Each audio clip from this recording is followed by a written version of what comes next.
یہ مٹی کو ہاتھ لگاتا ہے تو یہ سونا بن جاتی ہے، یہ تباہ شدہ سٹیل مل کو خریدتا ہے تو اس کو دنیا کی جدید ترین سٹیل مل بنا دیتا ہے، یہ شادی کرتا ہے تو گوری کو پتہ بھی نہیں ہوتا کہ آج اس کا نکاح بھی ہے۔ ناظرین، ہم بات کر رہے ہیں کراچی کے سپوت پاکستانی کی، جس کو دنیا سٹیل کنگ کے نام سے جانتی ہے۔ جب اس نے پاکستان کو چھوڑا تو اس کی جیب میں صرف $40 تھے۔ یہ کہانی ہے پاکستان کے امیر ترین افراد میں شمار ہونے والے محمد ظہور کی، جو کہ نہایت غریب تھا۔ 1974 میں یہ کراچی سے سوویت یونین 19 سال کی عمر میں پہنچے، لیکن ماسکو پہنچ کر بھی ان کی مشکلات ختم نہ ہوئیں۔ 42 میں سے 14 اسٹوڈنٹ ماسکو ہی رک گئے اور 14 کو دوسرے شہر بھیج دیا گیا، جبکہ باقی کے 14 وہ تھے جن کو سب سے بیکورڈ اور پرانے علاقے ڈونیٹ سٹی بھیج دیا گیا، جو کہ انڈسٹریل سٹی تھا اور آج یوکرین کا حصہ ہے۔ محمد ظہور نے اس انڈسٹریل سٹی میں اپنی ڈگری مکمل کرنا شروع کی، جو کہ ڈونیٹسک نیشنل ٹیکنیکل یونیورسٹی میں میٹل انرجی کے سبجیکٹس میں اسکالرشپ پر آئے ہوئے ایک بہترین اسٹوڈنٹ بن گئے۔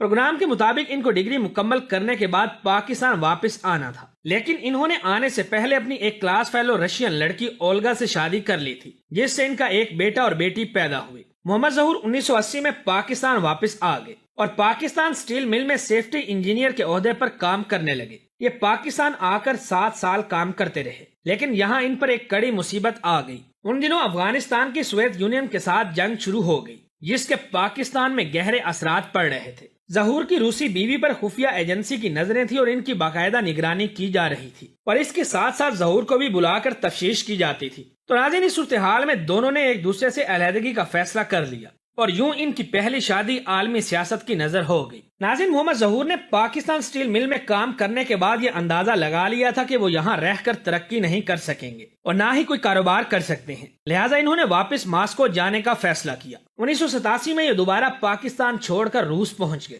اور ایک پاکستانی ٹریڈنگ کمپنی میں ملازمت اختیار کر لی۔ اس کمپنی نے رشین سٹیل خرید کر ایکسپورٹ کرنا شروع کیا اور پہلے سال ہی $1.5 ملین یعنی پاکستانی 37.5 کروڑ کا منافع کمایا۔ 10,000 ٹن سٹیل بیچنے کے بعد اس کامیابی کا صحرا بھی محمد ظہور کے سر پر سجا۔ انہوں نے یہ سٹیل $100 پر ٹن کے حساب سے خرید کر $250 پر ٹن بیچنا شروع کر دیا۔ اس سے ان کی اپنی کمپنی مضبوط ہوتی چلی گئی۔ محمد ظہور سٹیل کے کام اور اس کی اہمیت کو سمجھ چکے تھے اور اسی لیے انہوں نے خود کی ایک کمپنی بنائی اور تھائی لینڈ کی ایک سٹیل کمپنی کے ساتھ پارٹنرشپ کر لی۔ ان کی قابلیت، ذہانت اور محنت کی بدولت ان کی کمپنی سالانہ $50 ملین یعنی 1990 میں ان کی کمپنی 1,250 کروڑ روپے کما رہی تھی۔ اور پھر ایک وقت ایسا آیا کہ جس سٹیل مل پلانٹ پر انہوں نے تھیسس لکھ کر PhD کی ڈگری حاصل کی تھی، اسی سٹیل مل کو محمد ظہور نے کوڑیوں کے بھاؤ خرید لیا اور پھر اس کو نئے سرے سے جدید پلانٹ اور ٹیکنالوجی سے لیس کر کے ایک منافع بخش سٹیل مل بنا دیا۔ محمد ظہور نے اس عرصہ میں دبئی، اسپین، برطانیہ، جرمنی اور امریکہ میں بھی سٹیل ملز لگائیں اور یہ پوری دنیا میں سٹیل کنگ کے نام سے مشہور ہو گئے۔ ناظرین، محمد ظہور نے سٹیل کے کاروبار میں اتنی ترقی کی کہ جس سٹیل مل کو انہوں نے کوڑیوں کے بھاؤ خریدا تھا،